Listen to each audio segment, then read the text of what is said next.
Hello, I'm Amber, and we're here at Consensus 2025. I'm here with Erick Watson. Tell me a little bit about what you do. Thanks so much for the opportunity. Yeah, Randamu is working on building a logic layer for multi-chain transactions. Okay. So in addition to simply connecting these different chains to one another, it actually allows dApp developers to create more complex logic flows. So we sometimes think of it as Stripe for Web3 or even Zapier for Web3 from a metaphorical perspective. It allows you to string together different primitives and run different transactions through the network in a much more secure fashion than traditional bridging. Right. So we think we're solving some key problems in DeFi where it comes to bridges, because these are notoriously unsafe and insecure, and a lot of people have lost tons of money. Over 62 billion over the last 5 years has been lost to bridge exploits. And so we believe threshold cryptography is a very practical answer to that problem. And so that's why we're building what we're building, to kind of help solve that problem for the broader community. Interesting.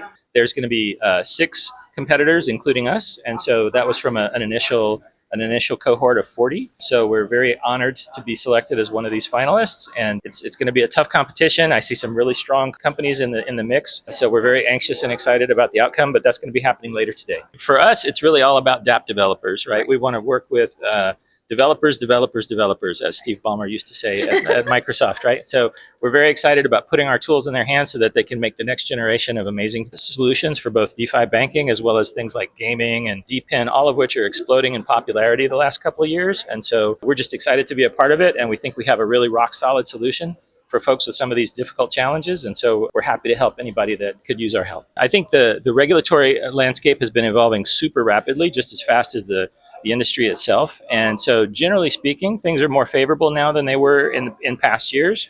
However, there's still a lot of bumps in the road, things to figure out. It's very complex in the sense that we're essentially rebuilding the world's entire financial infrastructure from scratch. And so there's a lot of entrenched interests who find this very threatening, are trying to figure out ways to work around it or co-opt it.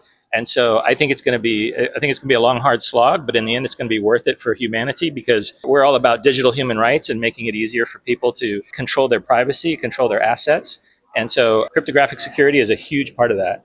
And that's why we think it's kind of where the action is, and that's our area of focus. Thank you so much for doing the interview today, and have a great one. Thanks so much for having me. Thank you.